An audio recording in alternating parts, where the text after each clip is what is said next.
On today's anatomical journey, we're going to move from the iliac crest, follow the obliques up to the rib cage, discover the origins and insertions of the serratus, and then finally move above them to the mysterious and enigmatic armpit. Let's go do it.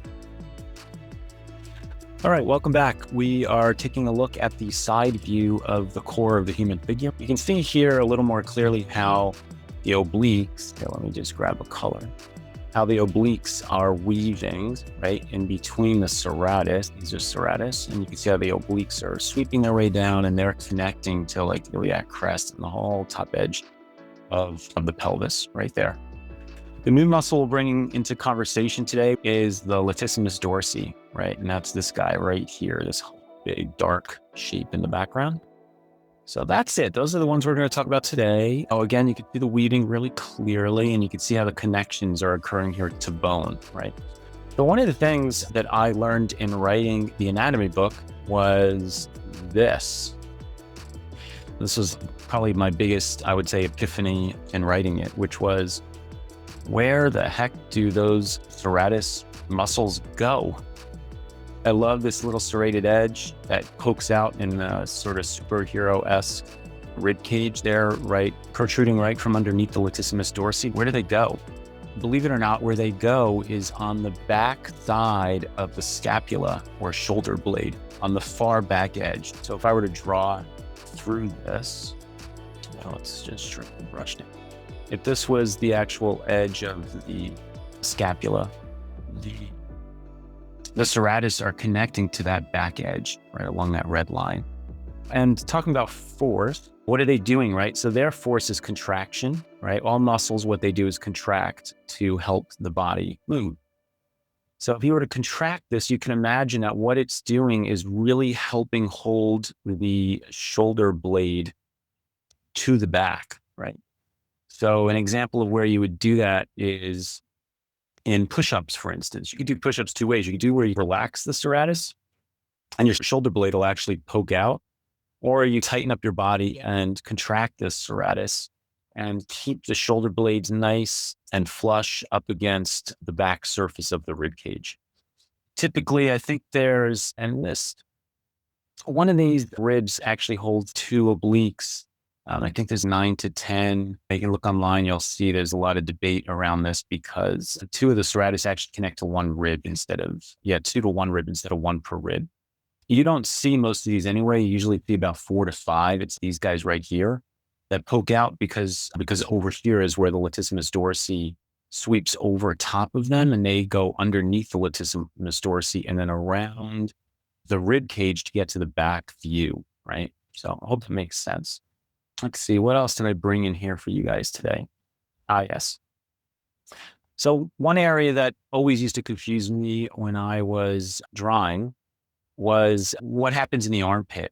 So I think this is a good time to talk about that. But because we're discussing this region in the core, I'm crawling up that region a little bit here, up the rib cage, because I want you to be aware of the levels of depth, the layering of muscles, basically. So here you have the deltoid, right? And then you have the pectoralis, right? So deltoid's on top, the pectoralis goes underneath. All of these muscles, by the way, they are connecting in some way, shape, or form to the humerus, okay? So you've got the deltoid, the pectoralis, 1, 2, 3, you have the bicep, right?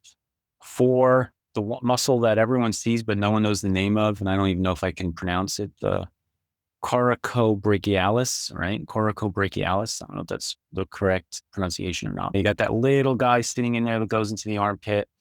And then finally you have Latissimus dorsi, and then you have the teres major, right? When that comes from the scapula. And we talked about that muscle in prior videos. And then finally the tricep. So when you get in the armpit, you will probably see the coracobrachialis, and just be aware of the Latissimus dorsi connecting behind it, and then the teres major behind that, and then tricep, right? And this coraco muscle, just recall that they're behind it, and then the bicep, right? So this little bundle here is a good thing to keep in mind, right? As you're trying to understand what the heck you're looking at.